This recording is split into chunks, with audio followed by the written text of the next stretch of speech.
We want to get to another song. Yeah, this one is called Tried, and it is the second song on the album.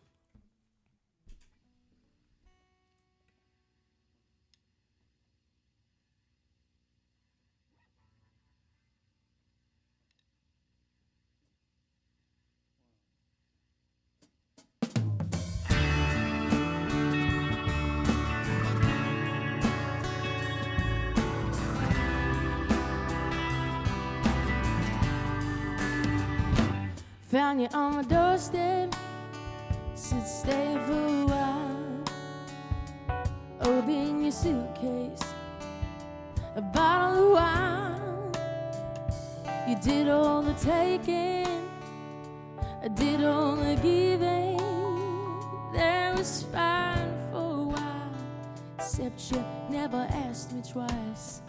Tell your friends what you want, and I'll be fine. Tell your friends what you want, but here's what I'm gonna tell mine. Gonna say I tried, gonna say I tried. Why you gonna beat it away? You ran me dry. You sure had a good time, brought misery, only memories left. Nights haunting me, people start talking, see what they find. People start talking like it's a crime. Tell your friends what you want, and I'll be fine. Tell your friends what you want, but here's what I'm gonna tell mine. Gonna say I tried, gonna say I tried. Why you gonna beat it away? You ran me dry. Oh, I tried, gonna say that I tried. Why you gonna beat it away? You ran me dry.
Gonna say I tried, gonna say I tried.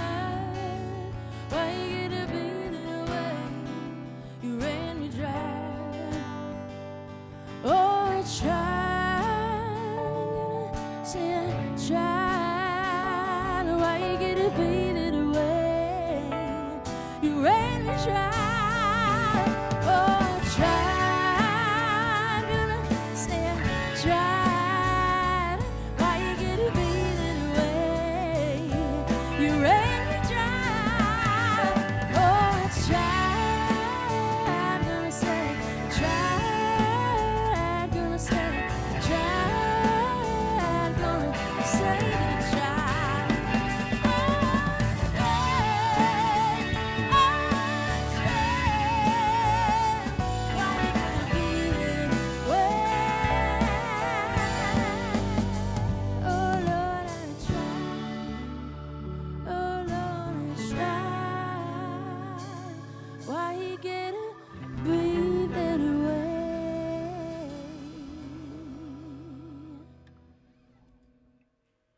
Live in Studio B, you're listening to Abby Bryant and the Echoes. So happy to have them with us here in Studio B today. Been looking forward to this show. I listened to the album all the way through again this morning, and it's one of those. I talk about albums where you could just like close your eyes and put your finger down and pick a good song. And for me, this is one of those albums, man. They're just like whichever song you choose to play is good. So. Thank you, Joe. Don't want to That means a embarrass you or lot. anything, but I don't say that about a lot of albums. So I mean, it's a triumph from where I sit. I hope it will be for you all. A listener listening may be familiar with you guys already from seeing you out places, but also at our Holidays for Habitat concert. Thanks again, y'all, for being a big part of that. That was a blast. We had so much fun. That's it's something we love to do, and it's something that we hope fills a live music void in that time of the year. And based on what listeners and attendees tell us, they like that. The record, that song, and there's several others. Of course, reading if people would read your bio information, there's a lot of independence in what you do, and it seems like there's a lot of drive and determination for your music, but also and how it relates to your lives. Is that an accurate summation? Kind of. Yeah, absolutely. When Bailey and I first started the band, we were kind of learning the ropes and had a lot of challenges to push through in the beginning, and they were sort of one and the same. Developing the band and being really driven and ambitious about what we wanted to do also kind of led us to learn a lot about ourselves and our work with other people, and it was just some real time of discovery in those past several years with this project. Well, I read that your dad was a music minister in the church. You grew up singing there. Yeah. And you and Bailey both from Gastonia? We are, Originally. yeah. From right here in the footprint of WNCW. That's pretty cool. Does that, being from there, how much does that speak to the influences you mentioned in your music, the gospel part and maybe the rock or southern rock kind of style? Is that just kind of what you grew up on? Yeah, absolutely. And actually, we sort of stole part of the name of our band from Abby's dad's band when he was a kid. Yeah, so my dad, his name is Todd, and when he was about maybe like 8 to 10 years old, he was traveling around with a gospel group where he was the front guy, and he was Little Todd and the Gospel Echoes. Oh. And so that's where I took the band name. Absolutely, the band, like I said, is kind of a blend of what Bailey and I both grew up on. The southern roots are deep, and in my case, gospel music really started all of it for me. Yeah, if people read the stuff and the information that we put up there about today, they read. People always want to draw parallels in sound or whatever, and Bonnie Raitt's mentioned, Susan Tedeschi, Etta James, kind of, they are your influences in your singing, maybe?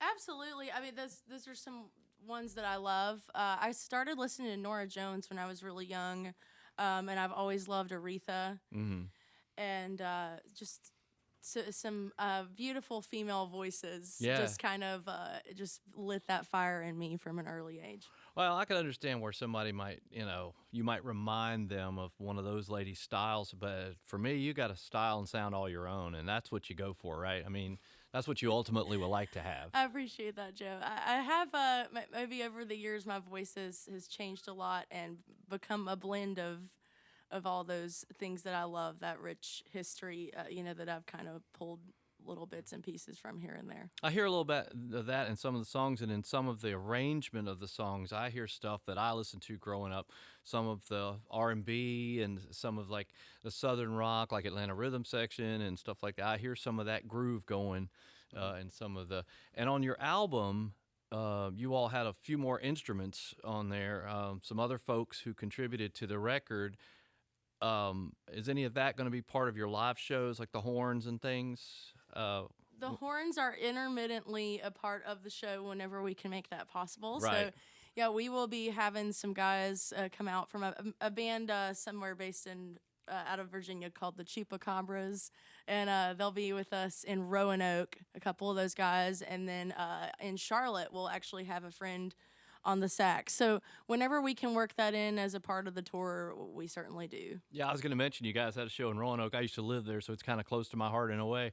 And they, in the '90s, the music scene was trying to really get born up there, and I think it's really come around. Would you agree? I mean, Yes, we love that town. In fact, we probably have the most fun in Roanoke, maybe a little too much fun. um, but that's absolutely one of our favorite stops. It's like it kind of has that small town feel, but so much going on, so much activity and music and good friends there for sure.